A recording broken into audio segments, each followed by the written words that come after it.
Carl Sagan, a time traveler? Back in 1995, everyone's favorite astrophysicist, Carl Sagan, published a book called The Demon-Haunted World, which warned against the dangers of pseudoscience and scientific illiteracy, and encouraged its readers to learn critical and skeptical thinking. Pretty standard stuff for a socially conscious scientist, but one passage in particular has been blowing up on Twitter this week, and it's not hard to see why. Somehow, we're not saying time machine, but probably time machine, Sagan managed to predict the state of things as they are today, and it's unnervingly accurate. We're talking the decline in manufacturing jobs, people feeling hopeless about politics, politicians refusing or unable to represent the public interest, and brilliant, revolutionary technologies that never seem to change the lives of anyone but the 1%. The result?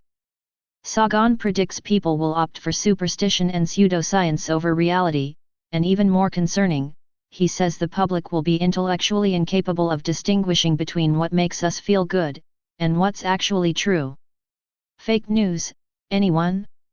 Here is one of many quotes from this book. I have a foreboding of an America in my children's or grandchildren's time when the United States is a service and information economy, when nearly all the manufacturing industries have slipped away to other countries, when awesome technological powers are in the hands of a very few, and no one representing the public interest can even grasp the issues, when the people have lost the ability to set their own agendas or knowledgeably question those in authority, when, clutching our crystals and nervously consulting our horoscopes, our critical faculties in decline, unable to distinguish between what feels good and what's true, we slide, almost without noticing, back into superstition and darkness. The dumbing down of American is most evident in the slow decay of substantive content in the enormously influential media, the 30-second sound bites, now down to 10 seconds or less, lowest common denominator programming, credulous presentations on pseudoscience and superstition, but especially a kind of celebration of ignorance. Carl Sagan, The Demon-Haunted World, Science as a Candle in the Dark. Strange? Yep. Paranoid? Yep. So did Sagan somehow know enough about society in 1995 that he could accurately predict what life would be like in a couple of generations, or are we all reading too much into it? Oddly enough, the way we interpret this kind of prediction actually has a lot to do with how we interpret horoscopes, one of Sagan's biggest bugbears.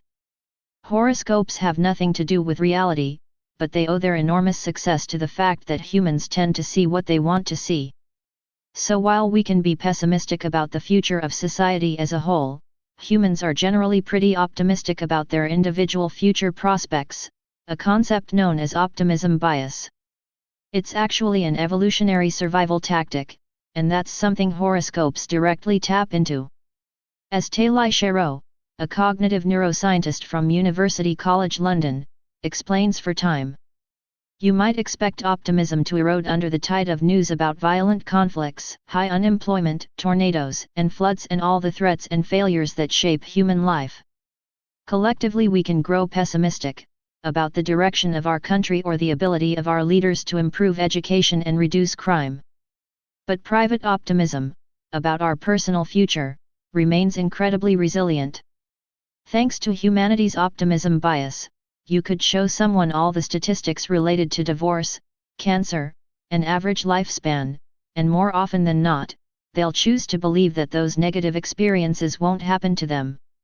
So when we see horoscopes that tell us we're going to meet our soulmate or get a big promotion this month, we choose to believe it, and don't tend to go back and fact-check it. The horoscope has already done its job by making us feel good. A similar thing goes on when we're presented with a spookily accurate prediction of the future. Part of the cognitive bias that's wired into all humans is that we are drawn to details that confirm our existing beliefs.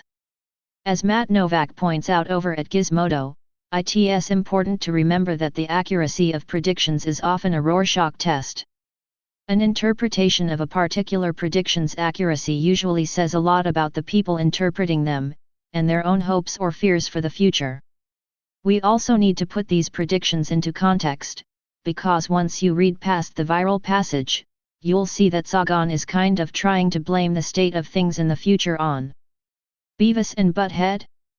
The dumbing down of America is most evident in the slow decay of substantive content in the enormously influential media, the 30-second sound bites, now down to 10 seconds or less, lowest common denominator programming, credulous presentations on pseudoscience and superstition, but especially a kind of celebration of ignorance.